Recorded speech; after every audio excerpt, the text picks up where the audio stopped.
Right, shalom, shalom again. On to part 2. This is why we can now say, by proper understanding, perfectly clear, that the name is in fact Yahweh. And we will show you in the Bible again scriptures with the translation in the Hebrew and the square text, so we could match it with the ancient Hebrew mention from the chart, ancient Hebrew, and in the next part it says Aramaic, I believe, square text or script, Aramaic script or something like that, I believe.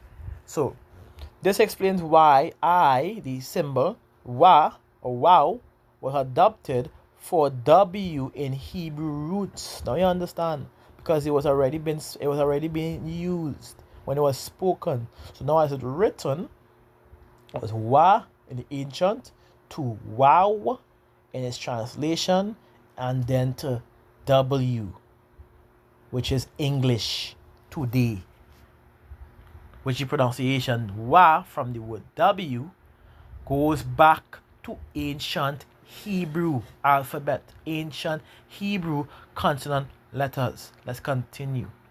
This also explains why Indo-European language emphasizes the U in vowels or of roots. Ah boy. It shows sound history aligned with your intuition without misrepresenting linguistics. So, I'm guessing by what they are saying, I am correct. Right. I'll go into it. I believe. Is it 40 here? Hold on. I see something. I think that is the fourth. Yeah. How to state this correctly, right? Alright. Yes, this is it. Tawada, I want to know how. Tawada, this is the preset. This here. Here's an academically defensive way to put it, despite what we just read. It says, in a Proto-Semitic language ancestral to Hebrew, the consonant glide W played a major phonological role and was common in roots and, of course, names as mentioned, while the high back vowel U existed but was less prominent. It says, and in the Indo-European, the vowel U was central to root structures, whilst W existed mainly as a semi-vowel or glide. See the difference? Thus, W was functionally more original in the Semitic language, and U's was functionally more original in the Indo-European language, though both songs exist in both families. There you have it. Even though, going back into the understanding, consonant letters directly has no U in them.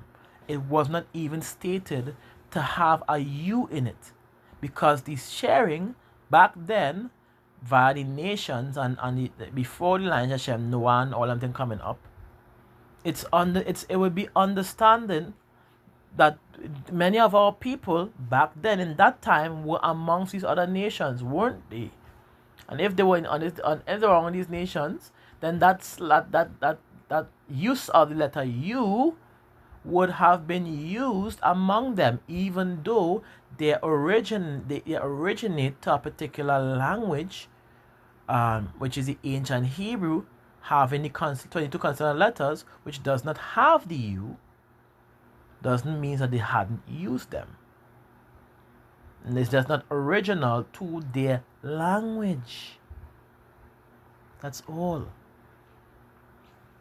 Number of letters, which right, Paleo Hebrew script is indeed an early Semitic script, you see, used to write Hebrew before the adoption of the square Aramaic text.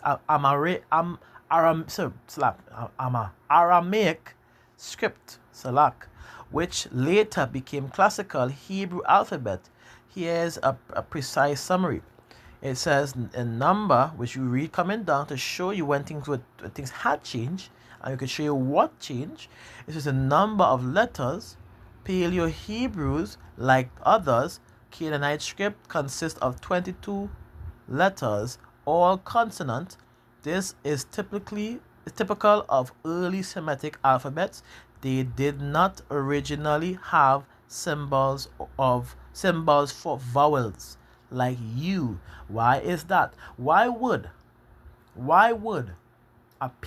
ancient people or people back then did not add a sound that they would be using?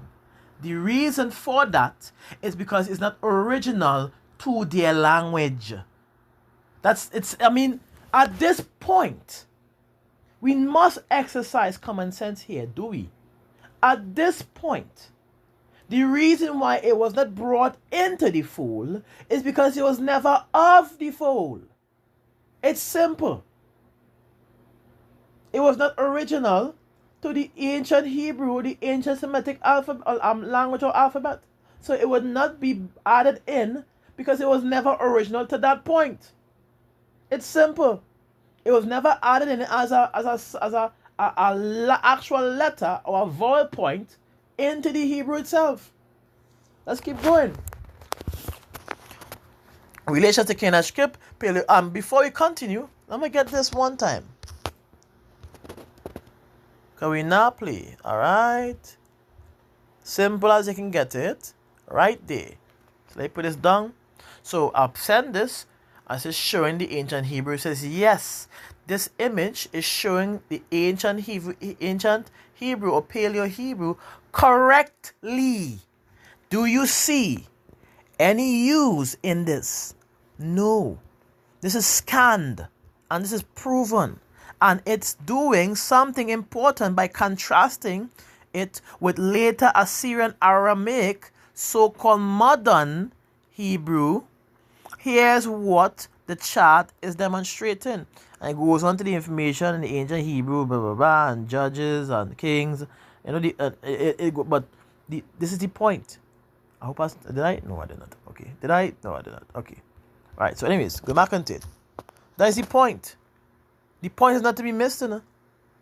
The point was addressed, right? I was reading something. And the reading. Okay, pass out, reach here. Reach here. Alright, reach here. Let's go on this one, right? Right, it says, right, relations to Canaanite script, Paleo-Hebrew is directly descended from the Phoenician script, the main Canaanite script of the region. By the 5th century BCE in Judea, Paleo-Hebrew was still in use, although the Amharic square script was gradually replacing it for official documents, especially under Persian influence. See where it started change? Right. You started change when? After. Not this. That means it was original, and it started to change its critics, of course, and they replaced the paleo symbols matching what it represents. So verse 3, time period, Paleo-Hebrew was used in Israel and Judah roughly from the 10th century BC until the 5th century BC, but inscriptions in the script are especially common in the 8th century BC to the 4th to the 6th century BC. After the Babylonian exile, 6th century BCE, Jews increasingly used Amharic script for writing Hebrew. Characteristics. Each letter corresponds to the consonant song, which we showed. There was no distinct vowels, like the U, in the original system. That is why they didn't add it in when they started to form the letters, starting with the ancient script, because it's not an original aspect of the Hebrew letters or the Hebrew language. We need to keep that in our heads. Okay, let's continue. There was no direct vowels letters in the original system, though later diacritical system or adaptation allowed for vowels. Later, not early, not original, but later allowed for vowels.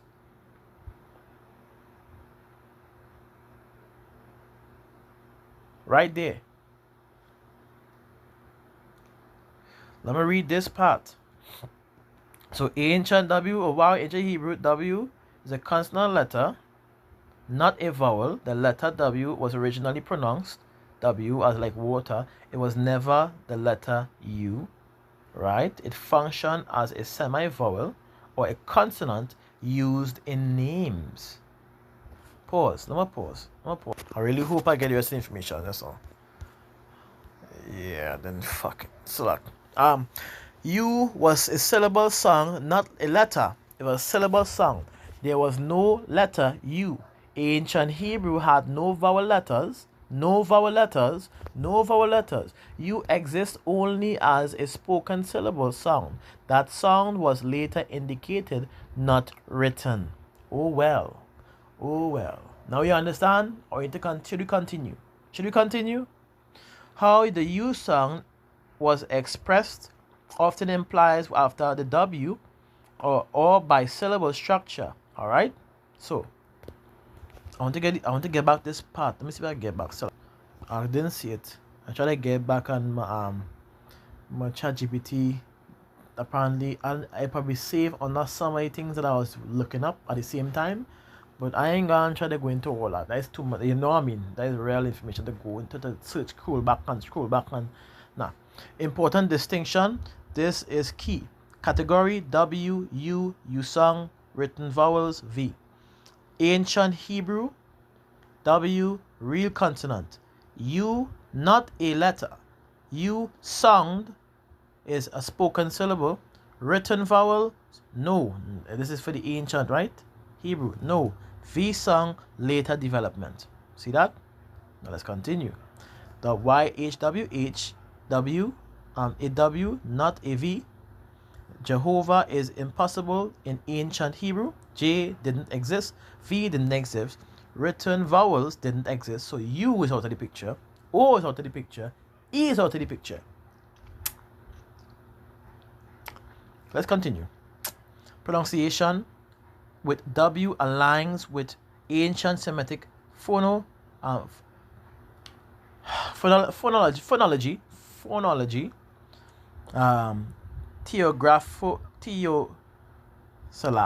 theophoric names, and Paleo-Hebrew usage. See? Bottom line, W was used in names as a consonant. U existed only as a spoken syllable. And U was never a letter. V was not original, and ancient Hebrew was consonantal. Straight to the point. Straight to the point. So now you would understand, alright? Now you would understand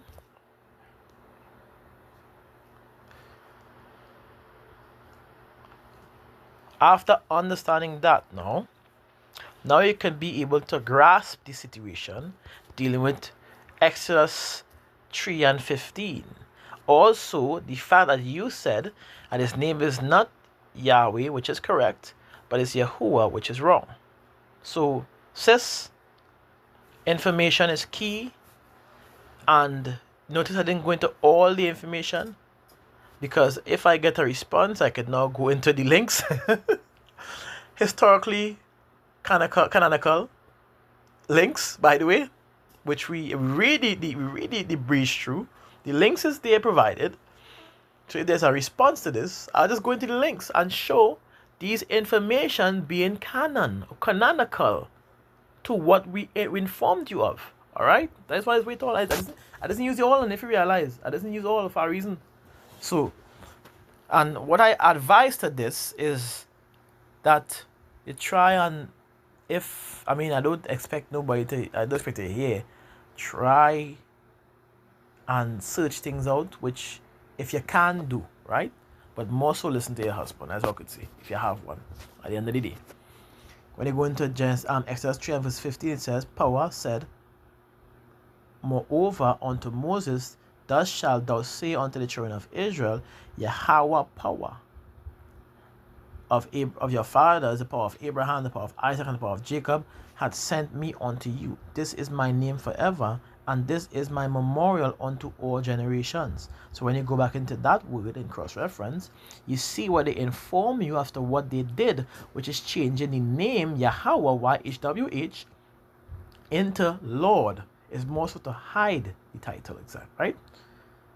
So the name here referred to is that which immediately precedes YHWH, which of course in the recent translation will be Yehovah. But we have to remember the ancient Hebrew alphabet only consisted of, and the letters only consisted, and the words only consisted through consonantal letters. So this would be wrong and correct at the same time. The E is wrong because we know there was no vowel ever existed in ancient Hebrew, ancient Proto-Semitic, and all these other areas. So vowels are out of the pictures. O, E, and U, as we mentioned, was never part or was never written because it was not used, it was not original to the language, to the consonant letters, which is given to the Hebrew Israelites, by the way. So it's correct, meaning it's close, but it's still wrong. If you remove the E and you remove the O by following into by following into the alphabet, ancient Paleo-Hebrew, without having to use the symbols Y, A, which is the Z-like symbol, H, A, right here, which is the H, A right here, W, A, correct, H, A, which is H, well, fully in spelling, H. If you could see right there, the back to front F, I want to call it, or the small comb, right? You know how we just pronounce, how you say things in Trinidad, right? So then you understand that it goes into the word. It actually means Yahweh, which we translate Lord, the name by which power had been known from the creation of the world. This is Genesis 2, and by which he is known to the present day, YHWH, Yahweh, from HWH, Hawa. So my question, how is it that they know HWH translates back to Hawa, but YHWH has a different translation, which goes into Yehovah? It's wrong, because if they follow by the consonant letters to get Ha-Wa, then they also would have to follow by the consonant letters to get Ya-Ha-Wa. So you see how they try to hide things in plain sight, right before your eyes. Now, without further ado, let's go right into the same thing, into linear, so that we can get the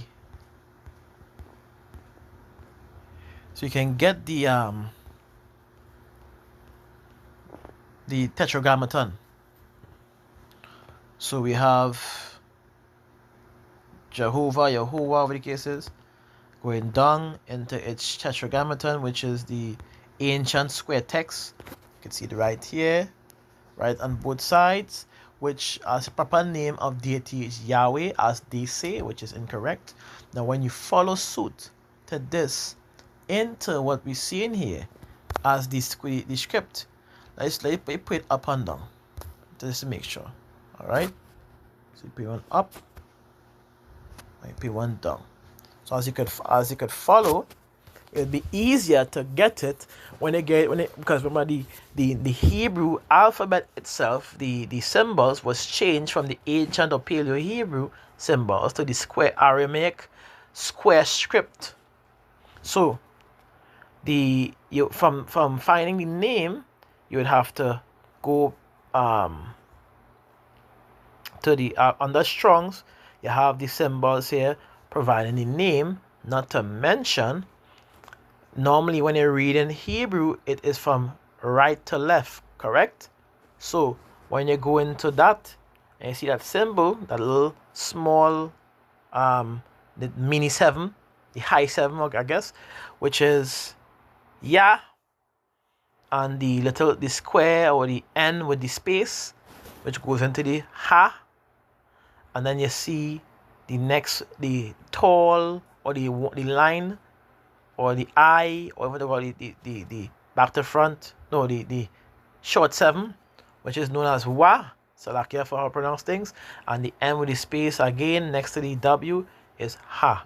So when you put it together, really and truly, this is what you get.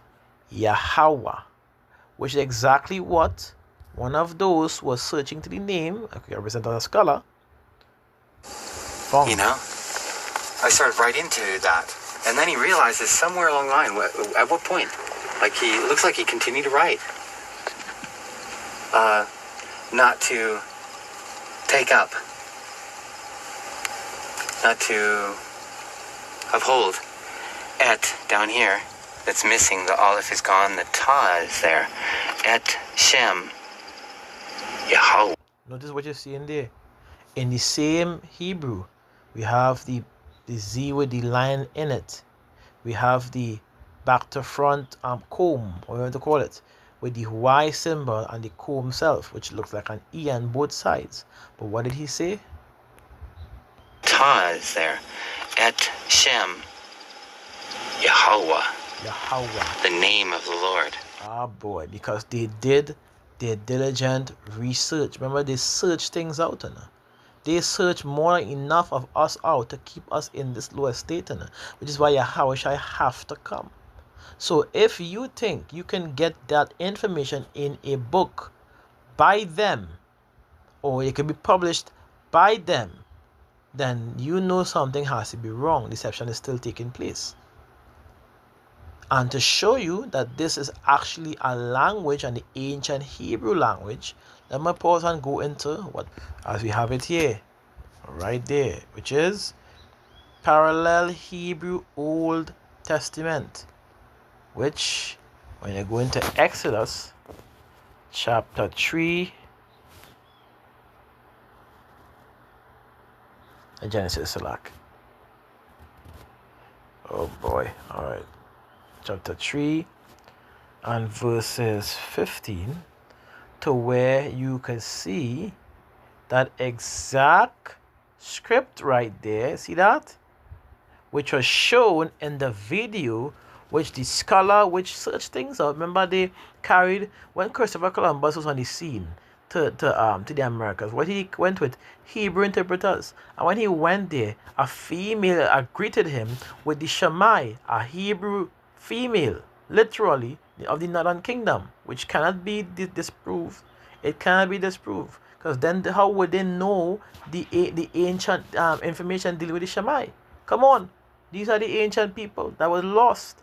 So this that is on that stone, and the information provided, which that, if for them to know that, then they would have been around those who were speaking it.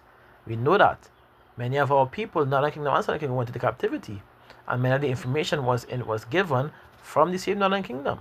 So knowing ancient Hebrew, which was learnt and eventually passed, learnt more and passed down, so that they could understand this, and what was why they could bring it back out. I mean, it's beautiful how Yahweh Shem Shai does work. The things that was once lost, that they search out and try to hide from us, on their search, they document where they found these things, proving the scriptures, the Bible to be real, proving the Heavenly Father to be true, proving His people to be real, and at the same time bringing back the name on accident, because this very same video was censored for a very long time. In fact, I think we had to save this to keep this on YouTube. Because when you was looking for it at a point in time, if I can remember, it was very hard to find. No matter what, this is part of history. And this part of history was very hard to find. That's crazy, right? So it shows you now, the truth, the real thing, the real fact. Paleo Hebrew, right there. Paleo Hebrew before 585 BCE. This information is here. Written in stones, written in Moabite stones, written in the all over. There are parts showing the Paleo Hebrew. They even show it in movies, in the mummies. In the, I think it's Indiana Jones, I believe, where they show the with the pendant, the gold pendant with the Paleo Hebrew name Yahweh right underneath it. Why you think they did that? Think if it's a coincidence? Why did they show that? And when it was shown, it shows the actual name in the ancient Hebrew like this. So it shows you more that they know what they're doing. They know what they're about. They have searched out everything. So why would they give you a book with credible information like that? You would have to then print your own book to have this information. They wouldn't give you that. They wouldn't give you that history like that. Come on. They don't want you to come back to power. They want you to stay in that lower state. We know this. This is why Yahweh Shemashah has this, and at times, not times, all the time, force their hand. He is the potter. They are the vessels. They have to do what he say, no matter the time or day. Which is why we have now this information being right here. Again, one more time. Hold. Et, down here, that's missing. The Aleph is gone. The Ta is there. Et Shem. Yahweh. The name of the Lord. Okay. Now you understand, right? So, going back into, now we could go into better things now. Don't take up the name of the Lord. See?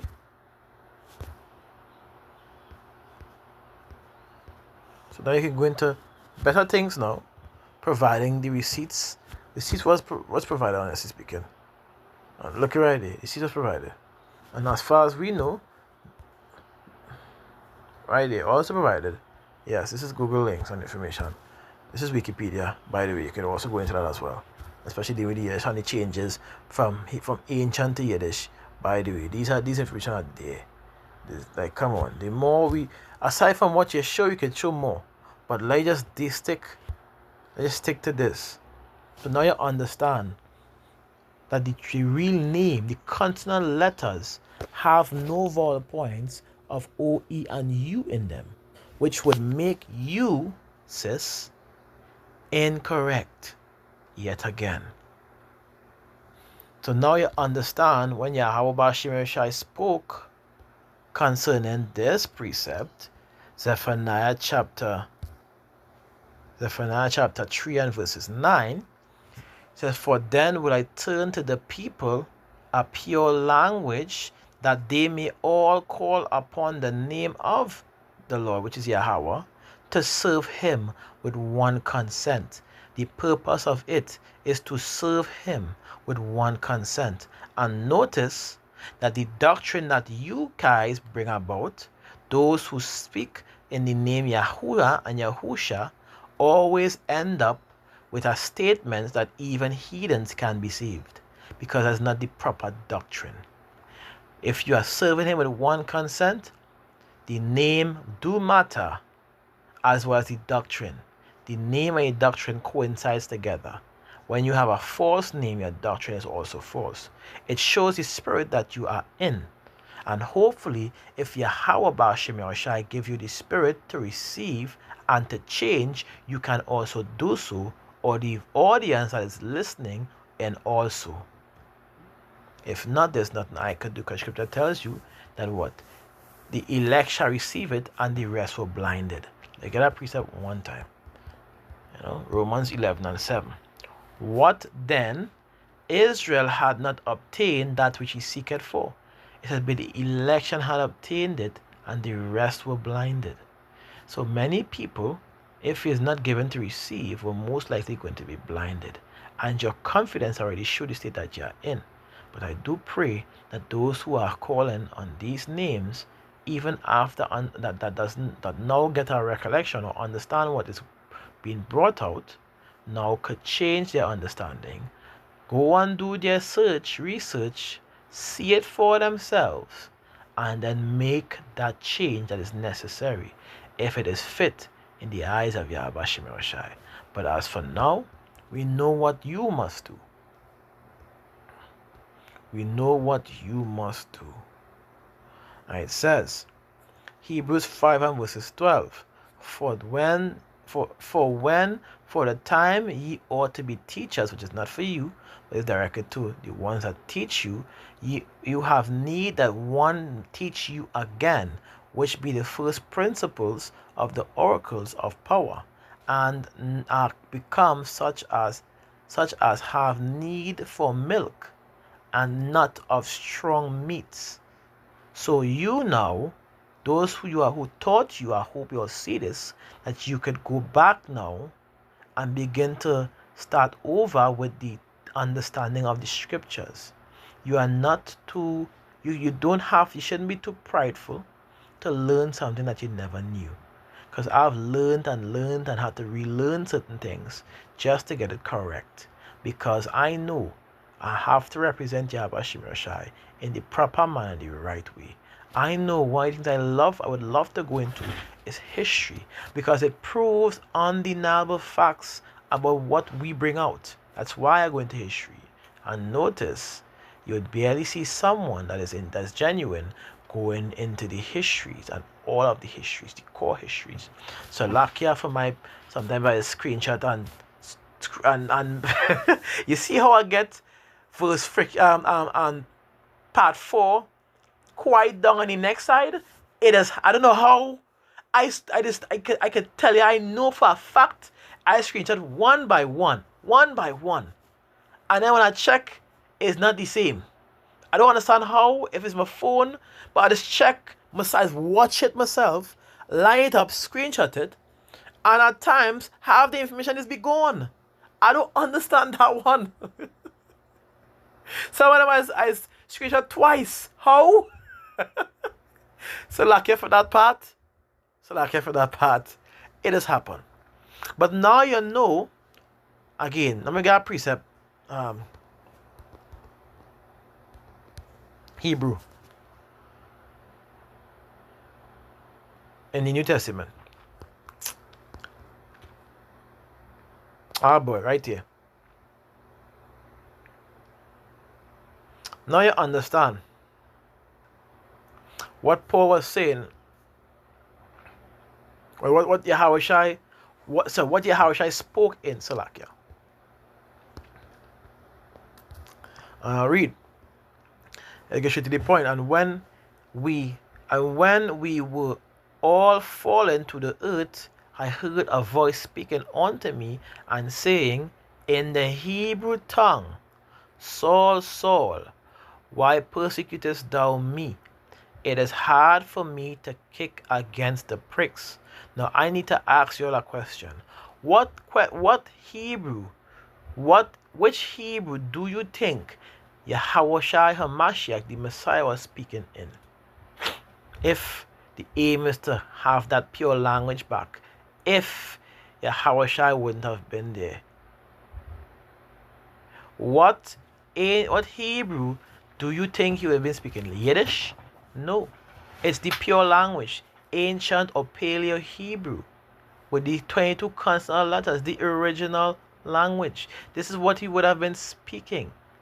Not in Yiddish, which is a bastardized or mixed language. Not these things. Not Greek, as was mentioned Hebrew. So it will go back to what? Paleo Hebrew. It's simple. It's not hard. Many of our people spoke Hebrew. That was original language before the intermingling with the other nations. Our tongue was Hebrew.